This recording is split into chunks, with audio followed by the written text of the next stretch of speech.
Hello, everyone, and good morning to you. This is Morgan Cook with Positively Osceola here for Positively Osceola's Daybreak Live. So excited to be coming to you this morning. Be sure to hit the thumbs up button, hit the share button, also comment below, and let me know who we have with us. We are very, very excited for today's special guest. We have with us Lisa Cooper, who is a registered and certified dietitian for prevention and wellness services over at Orlando Health. You guys know we are such big fans of Orlando Health and so thankful to have them in our community and for all of the hard work that they have put into the health and wellness of the patients that come through their doors. We're very, very excited to have them with us this morning. Like I said, make sure you like this video, hit the thumbs up, let us know who we have with us. I hope you guys are having a great morning and have a wonderful weekend ahead of you guys. Just a little bit of background information about our special guest. Miss Cooper earned her bachelor's degree from Ohio University and a master's degree in human nutrition from Case Western Reserve University. She has a wide base of experience ranging from prevention cardiology at Stanford University and an instructor with the Women's Health Initiative to private practice. With more than 20 years of nutrition experience in research, hospital, and community setting, Lisa maintains a strong focus in health promotion and disease prevention. We are very, very excited to have her with us this morning. So let me know who we have with us. I'm going to come on here and hit the share button so that way everyone knows of all the wonderful things we're going to be discussing. It's a very, very important topic. Summer is right around the corner, and we're going to be talking all about hydration, which we talk about all the time when we give our weather updates, making sure everyone's staying well hydrated, especially with the summer months coming up. It already feels like we're in summer with the weather we've been having, but the official start is right around the corner. So I want to make sure everyone is prepared for that.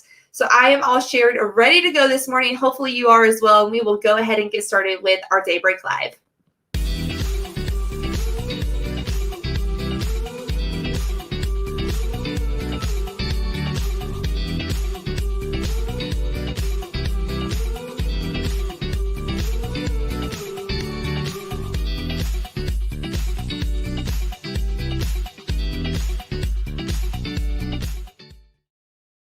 Alrighty, so at this time, we're going to go ahead and welcome our special guest, Miss Lisa Cooper. Good morning, Lisa. How are you doing? Good morning. I'm doing great. Thank you so much for having me today. Absolutely. Thank you so much for taking time out of your busy schedule. We know you guys are overwhelmed, have lots of things always going on over at Orlando Health. So we really appreciate you coming and joining us, Miss Cooper.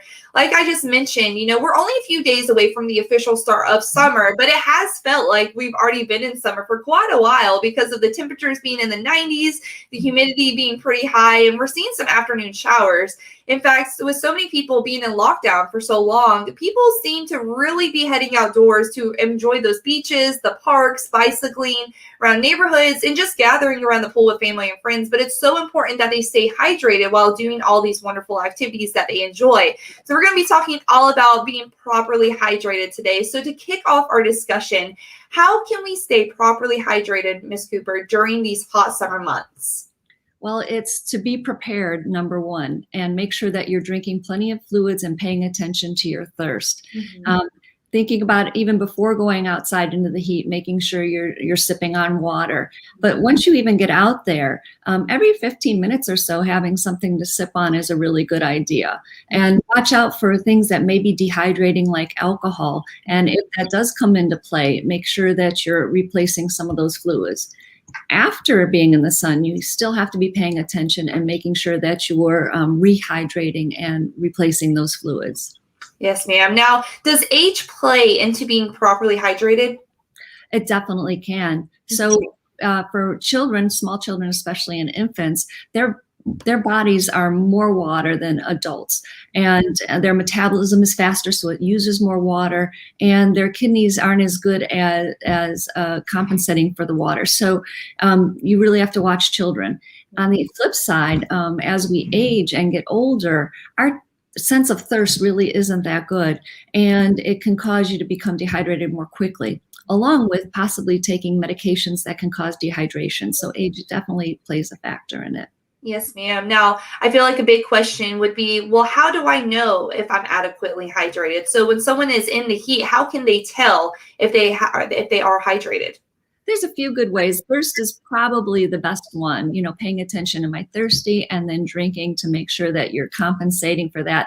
And if you're not feeling that thirst sensation, then like I said, if it's really hot, every 15 to 20 minutes, especially if you're really sweaty, is a good idea to make sure that you're staying hydrated. The other thing you can do is watch urine color. Believe it or not, if your urine is dark colored, it means that you're not well hydrated. You want it to be more like a light yellow or straw color. Yes, ma'am. Now we talked about age, but when it comes to genders, is there a difference between men and women when it comes to hydrating?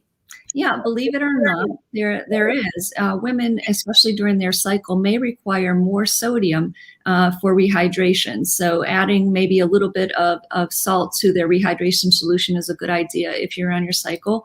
And in general, the guidelines are that men have more fluid than women anyway. They recommend 15 and a half cups for men and more like 12, 11 and a half cups for women. That's very interesting. Now, a lot of times I've heard this come up with in conversations before, so I'd love to hear your perspective about what we're eating. Does that affect whether we are properly hydrated as well? Yeah, a lot of your foods are actually hydrating. You maybe don't even think about it. Watermelon makes sense, but things like strawberries and zucchini and cucumbers, all of those things contribute to your hydration. Food can make up to about 20% of your hydration, or about 2 to 3 cups of what's recommended. So definitely keeping hydrating foods in your diet is important. Absolutely. Now we talked about, being outdoors, enjoying all of those activities like swimming, for example, or maybe even just taking a shower to cool down. Does that affect hydration? Well, really, swimming you would think would be beneficial, but you can dehydrate while swimming. You just don't notice that you're sweating in the water, so it's not as obvious to you. So guidelines like I was mentioning earlier, making sure you're hydrated before, taking breaks to hydrate during the activity, and then making sure you're replacing fluid losses after. And a great thing, especially for athletes to do, is to weigh themselves before and after the activity to see what their fluid losses are. So every pound that you lose during your activity before and after, you should replace with 16 ounces of fluid. Okay, wow. Now, speaking of athletes, we often hear about the sports drinks or other hydrating beverages. Do those do a better job rather than drinking just regular plain water? That's a great question. Actually, if you're exercising less than an hour or in the heat less than an hour, then water is probably adequate, unless you're really heavy sweating. It's really that sweat factor that makes the difference. If you're more than an hour exercising or you're a really heavy sweater, then you need to have more electrolytes added so the sports drinks work. Or you can mix water with foods that have salt or potassium in them. So something salty along with a banana might be an adequate post rehydration combination.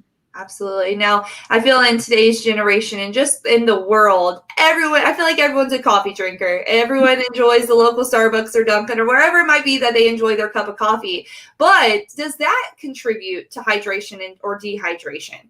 In the past, that was when we said, oh, coffee is a diuretic, but we found that really the amount that's lost is so minimal that the fluid that you drink with the coffee is enough to replace it. So that's not as big of an issue as we once thought it was. Absolutely. I'm sure there's lots of folks very happy to hear that. So, well, you definitely cleared up a lot of questions when it comes to hydration. But like you mentioned earlier, alcohol is a big part of the summer months and, hydration as well. People really do enjoy those beverages, like I mentioned during the summer. So how does alcohol consumption affect the body during these hot summer months, and how much is okay? How much is dangerous? And I feel like a big question too is the heat a factor in how much alcohol is safe to be consumed? So alcohol definitely is a diuretic, and the higher concentration of alcohol you have in the bloodstream, the more dehydrated you get. So you really have to prepare for that. And there's a difference between men and women because they digest alcohol at a different rate. So men can digest it more quickly, and women, it actually digests slower and goes into the bloodstream, so it can be more dehydrating for them. What you want to do is moderate your alcohol intake. The recommendations are no more than 2 drinks a day for a man and 1 drink a day for a woman, and possibly hydrate in between. So have 1 drink and then have fluid, like 16 ounces of bottled water, and then have another drink. So you kind of rehydrate as you go along. Absolutely. Now we talked about age, and you just mentioned gender, but when it comes to water, but does alcohol consumption have an effect of hydration when it comes to the age of a men or female?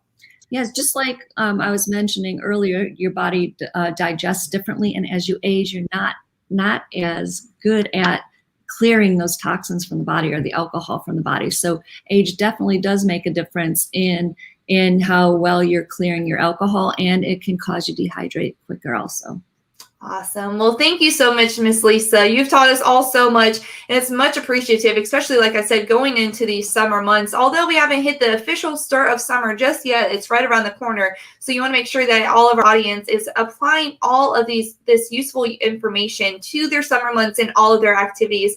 We want to thank you, Miss Lisa, for joining us today. We're so appreciative of you because there's so much incorrect information out there. So it's really important that we get the professional information when it comes to our health. You really are making a positive effect on our community, and we thank you for making a real difference when it comes to public safety. We hope you have an awesome weekend and an awesome summer. Is there anything you would like to share with us before you close out this morning?